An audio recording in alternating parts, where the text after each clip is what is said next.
Bonjour, dans cette vidéo, nous allons montrer comment résoudre une équation générale du second degré sous la forme ax carré plus bx plus c égale à 0. Alors avant de déterminer la méthode que l'on va voir dans cette vidéo, la seule option que nous avions était, derrière cette forme, de retrouver un carré parfait. Nous allons ici prendre un exemple pour rappeler comment est-ce que nous faisions. Lorsque nous avons une équation de ce type à résoudre avec un 4 devant le x carré, le premier réflexe à avoir, c'est déjà de simplifier l'expression et donc de diviser l'équation entière par 4. Je vais donc commencer par diviser tout le membre de gauche par 4. Mon 4x carré devient x carré. Mon moins 12x devient moins 12 sur 4 moins 3x plus 11 sur 4 égale à 0 sur 4, c'est-à-dire toujours 0. Après cette simplification, je vais garder dans mon membre de gauche tous les éléments qui contiennent mon x, c'est-à-dire x carré moins 3x. Et le terme indépendant, je vais le mettre de l'autre côté de mon égal, c'est-à-dire je vais soustraire à gauche et à droite 11 quarts, ce qui le fait donc disparaître du membre de gauche et apparaître à droite avec un moins. L'objectif maintenant est de transformer le membre de gauche en un carré parfait, c'est-à-dire un produit remarquable, quelque chose au carré. Ça, c'est mon objectif. Étant donné que je sais que mon premier terme est x carré, le premier terme de mon produit remarquable sera simplement x, puisque dès que je redévelopperai mon produit remarquable, je retomberai bien sur le x au carré. Pour comprendre le deuxième terme que je dois mettre dans ma parenthèse, je vais donc rappeler ici simplement comment un produit remarquable x plus ou moins un certain nombre d au carré va se développer. J'aurai bien le premier qui sera x carré, j'ai mon double produit de dx, et puis il me reste mon d au carré. Nous voyons dans ce développement que le double produit est celui qui comprend le x exposant 1. Par analogie, je peux en déduire que le moins 3x ici est mon double produit. Si c'est le double produit, il vaut 2 fois le premier élément fois le deuxième. Pour retrouver quel va être mon deuxième élément ici, il me suffit donc, une fois que j'ai vérifié que j'ai bien mis un 1 qui multiplie mon x carré, il me suffit de diviser par 2. Mon deuxième membre dans ma parenthèse est donc moins 3 demi. Attention, ceci n'est valable que parce que j'ai bien un 1 qui multiplie le x carré.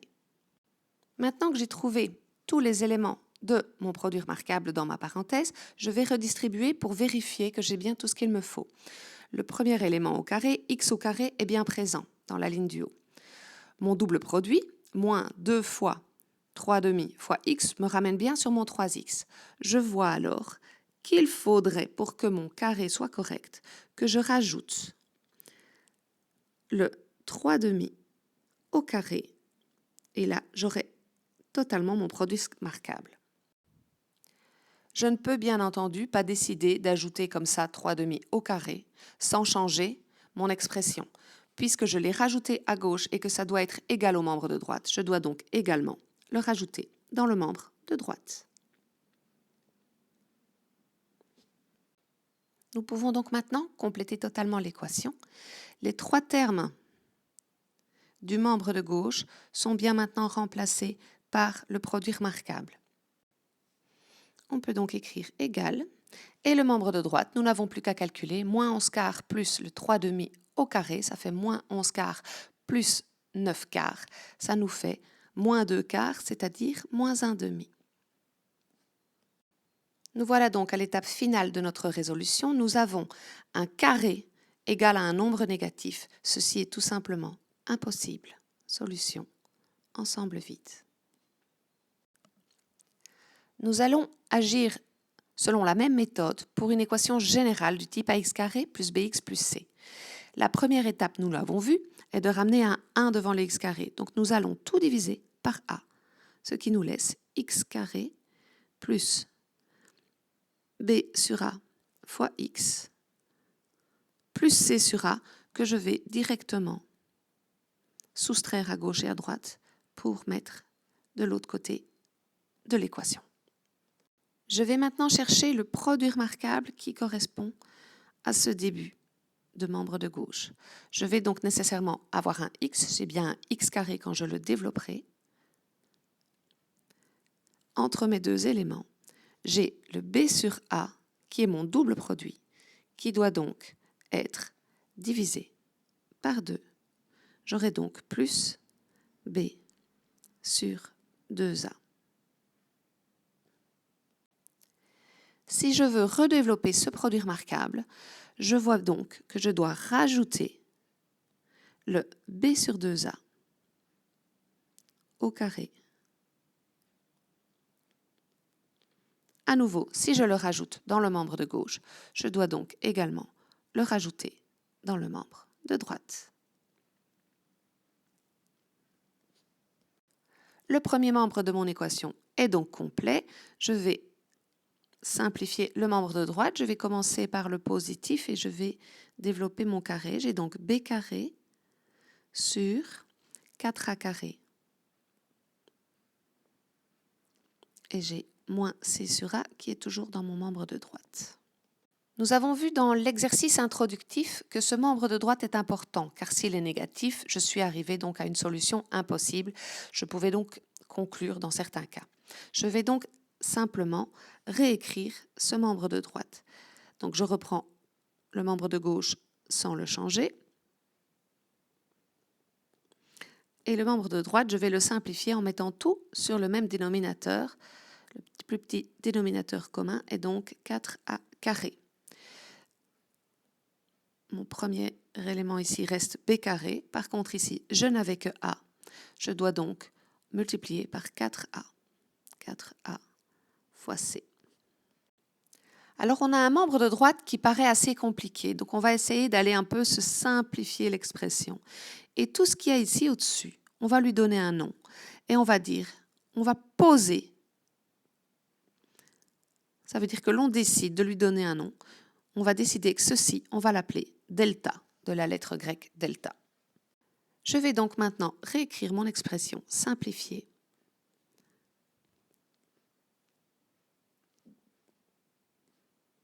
Et le membre de droite, c'est donc simplement delta sur 4a carré. Nous pouvons voir à partir de maintenant que l'on aura donc des situations qui seront différentes selon le signe de delta. Si mon delta est plus petit que 0, j'aurai donc une solution impossible, comme dans l'exercice précédent, puisque le membre de droite serait négatif. Un carré ne peut pas être négatif. Si mon delta est égal à 0, j'aurai donc un carré qui est égal à 0, ce qui est possible, et je pourrai trouver une solution. Si mon delta est plus grand que 0, j'aurai donc mon carré qui sera plus grand que 0. Delta est ce qu'on appelle un discriminant, car il permet de discriminer, c'est-à-dire de séparer les différents types de solutions. Par facilité, j'ai donc réécrit simplement l'équation où nous étions arrivés. Nous allons donc dissocier les trois cas. Si delta est négatif, nous avons donc notre carré qui est égal à un nombre négatif. Nous pouvons simplement conclure que la solution est impossible. Si delta est égal à 0, dans ce cas-là, notre équation peut s'écrire x plus b sur 2a au carré égale à 0. Nous pouvons donc en déduire que x plus b sur 2a est égal à 0. Et donc que x est égal à moins b sur 2a. Si, par contre, le delta est positif, dans ce cas, nous avons x plus b sur 2a au carré qui est égal à un nombre positif non nul.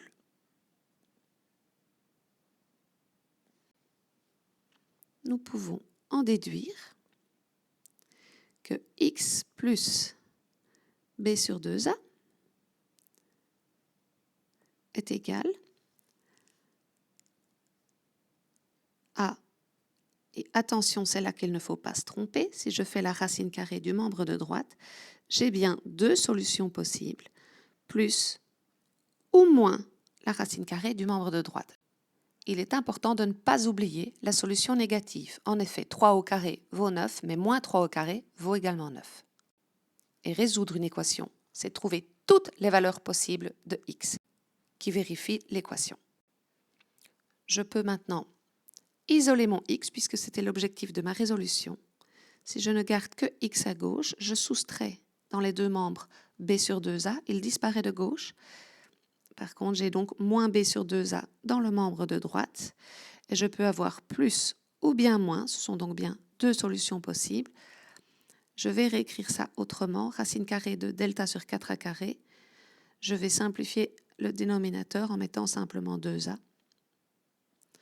Voilà.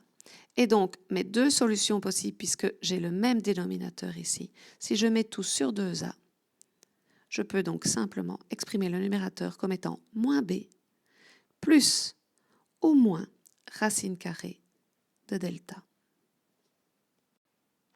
Nous avons donc déterminé toutes les solutions possibles en fonction du signe du delta.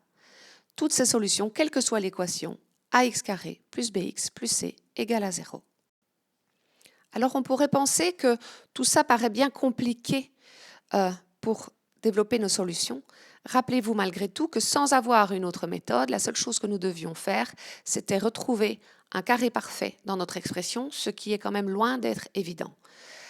Ici, nous allons devoir retenir des éléments des formules de base qui, seulement sur base des valeurs A, B, C, vont déjà nous permettre de déterminer le nombre de solutions et de déterminer ces solutions. Donc, synthèse. Si l'on veut résoudre l'équation ax carré plus bx plus c est égal à 0, nous devons repérer les paramètres a, b, c dans notre équation. Une fois qu'ils sont repérés, nous devons commencer par calculer le delta en faisant simplement delta est égal à b carré moins 4ac. Cette formule doit être absolument retenue sur le bout des doigts. Delta est un discriminant. Rien qu'en regardant le signe de delta, on sait déjà déterminer le nombre de solutions. S'il est négatif, il n'y en a aucune. S'il est nul, nous avons une solution. Si par contre il est positif, nous avons deux solutions. Résoudre une équation du second degré peut donc nous amener jusqu'à deux solutions, et c'est le signe du delta qui permet de savoir en un petit calcul combien on en aura. Pour déterminer ces solutions, quand le delta est négatif, il n'y en a pas. Quand le delta est égal à 0, nous avons vu que le x, la solution unique, est calculée par moins b sur 2a, un calcul simple. Si par contre le delta est positif, nous avons deux solutions. Ces solutions se calculent par moins b plus ou moins racine de delta sur 2a. Vous pourrez constater que le cas du delta est égal à 0 est un cas particulier de la solution générale, puisque si le delta vaut 0, il ne reste plus que moins b sur 2a. Les formules essentielles à retenir sont donc le calcul du delta et la série de deux solutions. Alors pour bien percevoir la facilité de cette méthode, une fois que l'on connaît ces formules de base, on va l'appliquer sur l'exercice que nous avions utilisé en introduction, pour lequel on a quand même dû développer pas mal de lignes de calcul. Pour rappel, cette méthode s'applique pour toute équation du type ax carré plus bx plus c est égal à 0. Il faut donc d'abord repérer les paramètres a, b et c de notre équation. Dans notre équation, le a est le nombre qui multiplie x carré. Notre a vaut donc 4. Le b est le nombre qui multiplie le x, il vaut donc moins 12. Attention, ne pas oublier le signe qui va avec. Le c est le terme indépendant, il vaut donc 11.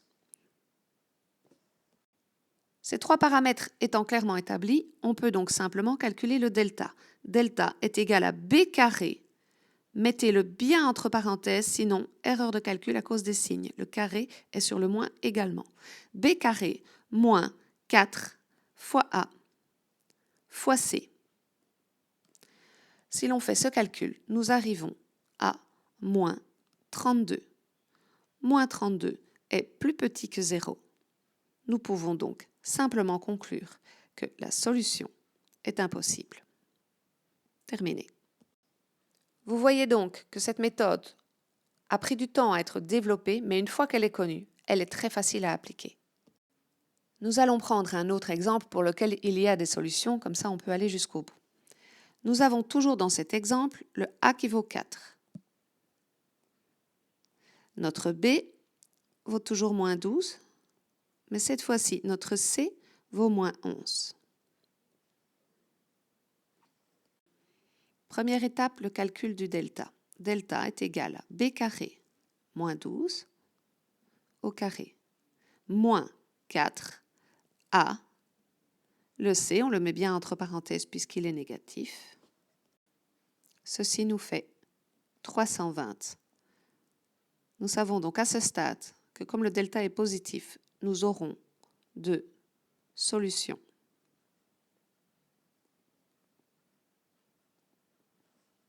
Pour établir ces solutions, nous les appellerons x1 et x2. Donc x1 et 2, que je vais calculer en un coup. La formule nous dit que c'est moins b, b valant moins 12, j'ai donc plus 12, plus ou moins racine carrée de delta, c'est-à-dire racine carrée de 320, le tout divisé par 2 fois 4, 2a. Nous allons donc décomposer ceci en mes deux solutions. La première étant 12 plus racine carrée de 320 sur 8. La deuxième étant 12 moins racine carrée de 320 sur 8. Nous tapons ça dans la calculatrice pour pouvoir aller simplifier cette expression. La première solution est donc égale à 3 plus 2 racine carrée de 5 sur 2. Et la deuxième, 3 moins 2 racine carrée de 5 sur 2. Je n'ai plus qu'à écrire formellement mes solutions. La deuxième est la plus petite. Par convention, on écrit souvent la plus petite d'abord. Donc 3 moins 2 racine carrée de 5 sur 2. 3 plus 2 racine carrée de 5 sur 2. Et nous avons terminé l'exercice. Voilà, j'espère que cette petite vidéo vous permettra de comprendre pourquoi et comment on résout des équations du second degré sous la forme générale ax carré plus bx plus c égale à 0. À vous de jouer maintenant.